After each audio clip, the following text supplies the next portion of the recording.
ইমামে গজালি রাহমাতুল্লাহি তাআলা আলাইহি তিনি একটা কিতাব লিখেছেন মুকাশিফাতুল কুলুব, যার মধ্যে তিনি লিখেছেন যে একজন ব্যক্তি ছিল একটা গ্রামে, যে দুরূদ শরীফ পড়তো না কিন্তু ঈমানদার ছিল, দুরূদ শরীফ পড়তো না কিন্তু রোজাদার ছিল, দুরূদ শরীফ পড়তো না কিন্তু নামাজি ছিল, দুরূদ শরীফ পড়তো না কিন্তু হজ করেছিল, দুরূদ শরীফ পড়তো না কিন্তু সে আল্লাহ তাবারক ওয়া তাআলাকে রাজি করার সমস্ত কাজ করেছিল। এবার দুরূদ শরীফ পড়তো না শুধুমাত্র, তো এবার হয়েছে কি, একদা যেন রাত্রে বেলা সেই ব্যক্তি ঘুমিয়েছে, আর যখন ঘুমন্ত অবস্থায় আছে সেই ব্যক্তি যেন হঠাৎ করে স্বপ্ন যোগে দোজাহানের বাদশা নবী সাল্লাল্লাহু তাআলা আলাইহি ওয়াসাল্লামকে দেখতে পেয়েছে। এবার যখন নবী পাক সাল্লাল্লাহু তাআলা আলাইহি ওয়াসাল্লামকে দেখতে পেয়েছে, দেখার পরে যেন জিজ্ঞাসা করে, দেখে কি দয়ার নবী মায়ার নবী সাল্লাল্লাহু তাআলা আলাইহি ওয়াসাল্লাম সেই ব্যক্তির পাশ দিয়ে চলে গেল, সেই ব্যক্তির সঙ্গে কথা বললেন না।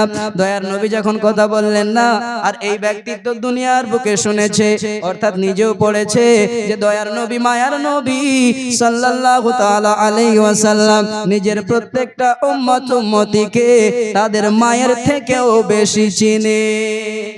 সে শুনেছে আর সে পড়েওছে কি, যে নবী পাক সাল্লাল্লাহু তাআলা আলাইহি ওয়াসাল্লাম আমাদেরকে আমাদের মায়ের থেকেও বেশি চিনে। কেন? আল্লাহ তাবারক ওয়া তাআলা কোরআন শরীফের মধ্যে বলেছেন, আন-নাবিয়্যু আওলা বিল মুমিনিনা মিন আনফুসিহিম। আল্লাহ তাআলা বলছেন কি, এ আমার উম্মত, এ আমার বান্দা বান্দীরা শোনো, নবী পাক সাল্লাল্লাহু তাআলা আলাইহি ওয়াসাল্লাম প্রত্যেকটা মুমিনের হৃদয়ের থেকেও বেশি কাছে। জোরে বলুন সুবহানাল্লাহ। কাছে নবী পাক সাল্লাল্লাহু আলাইহি ওয়াসাল্লাম আমাদের, আল্লাহ তাআলা কোরআনের মধ্যে বললেন। তো এবার সেই উম্মত, সেই আল্লাহর বান্দা তো শুনেছিল যে নবী পাক সাল্লাল্লাহু তাআলা আলাইহি ওয়াসাল্লাম আমাদেরকে আমাদের মায়ের থেকে অধিক চিনে, কিন্তু দয়ার নবী আমার পাশ দিয়ে চলে গেলেন, আমার সঙ্গে কথা বললেন না কেন? বড় আঘাত লাগে, বড় কষ্ট লাগে, কেন কথা বললেন না? এবার জিজ্ঞাসা করছেন, ইয়া রাসূলুল্লাহ, ইয়া হাবিবাল্লাহ, ওগো দয়ার নবীজি, ওগো মায়ার নবীজি, আমি তো সমস্ত উলামায়ে কেরামদের কাছে শুনেছি যে আপনি নিজের উম্মতকে তাদের মায়ের থেকে অধিক চিনেন। ইয়া রাসূলুল্লাহ, ইয়া হাবিবাল্লাহ, আজকে আমি আপনার উম্মতি, আপনাকে দেখতে পেলাম। ইয়া রাসূলুল্লাহ, আপনি আমার দিকে ধ্যান না দিলেই চলে গেলেন কেন? দয়ার নবী আমার বলতে আছেন কি, এ আমার উম্মত শোনো শোনো, তোমাকে যে আমি চিনবো, যার জন্য তুমি কি কাজ করেছো বলো। বলছে, আমার উম্মত, আমি যে তোমাকে চিনতে পারবো, তো তুমি কি এমন কাজ করেছো যার জন্য আমি তোমাকে চিনতে পারবো? জিজ্ঞাসা করছেন। তো এবার এই ব্যক্তিটা অবাক, আমি তো জানি না যে কি কাজ করতে হবে আল্লাহ, কিন্তু আমি তো উলামায়ে কেরামগণের কাছ থেকে শুনেছি যে নবী আমাদেরকে নিজের মায়ের থেকেও বেশি চিনে, জানে। তো এবার সেই আল্লাহর বান্দা যেন বলতে লেগেছে, ইয়া রাসূলুল্লাহ, তবে যে কথাটা আমি দুনিয়ার বুকে শুনেছি সেই কথাটা কি মিথ্যা কথা? এবার দয়ার নবী মায়ার নবী সাল্লাল্লাহু তাআলা আলাইহি ওয়াসাল্লাম যেন বলতে লেগেছেন, আমার উম্মত রে, শোনো শোনো, তুমি যে কথাগুলো আলিমদের কাছ থেকে শুনেছো সেই কথাগুলো মিথ্যা নয়, মিথ্যা নয়, সেই সমস্ত কথাগুলো হলো সত্য।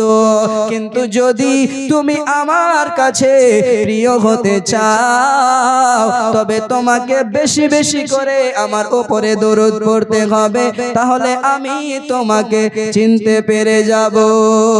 সুবহানাল্লাহ। তুমি যদি আমার উপরে দরুদ পড়ো কিনা, তবে আমি তোমাকে চিনে যাব, আর তুমি যতই দরুদ পড়বা ততই আমার নিকটে হয়ে যাবা। আল্লাহ আল্লাহ। সেই বান্দার ঘুম ভাঙলো। এবার যখন ঘুম ভেঙেছে, সে কি করলো, নিজের জীবনে পুরো জীবনের জন্য একটা রুটিন বানিয়ে নিল। রুটিন করলো কি, যে আমি প্রতিদিন যেন নবী পাক সাল্লাল্লাহু তাআলা আলাইহি ওয়াসাল্লামের উপরে 100 বার করে দরুদ পড়ব, যেন নবী পাক সাল্লাল্লাহু তাআলা আলাইহি ওয়াসাল্লাম আমাকে ভালো করে চিনে যায়। এবার কি করলো সেই আল্লাহর বান্দা, যেন প্রতিদিন 100 বার করে দরুদ শরীফ পাঠ করতে লাগলো। প্রতিদিন দরুদ পাঠ করতেই থাকে।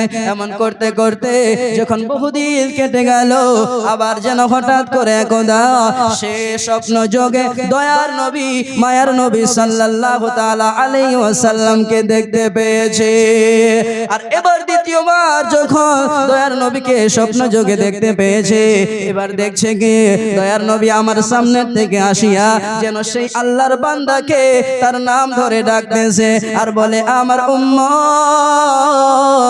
শোনো শোনো, তুমি যে আমার উপরে প্রতিদিন 100 বার করে দরুদ শরীফ পাঠ করতা, যার ফলে আজকে আমি তোমাকে ভালো করে চিনতে পারছি। বলছেন উম্মত, তুমি যে আমার উপর 100 বার করে দরুদ শরীফ পাঠ করছিলা, যার কারণে আমি তোমাকে ভালো করে চিনে গিয়েছি। তো এবার আমি যে বলছি দরুদ শরীফ পড়ুন, এটাতে কার ফায়দা গো? আমার না আপনার?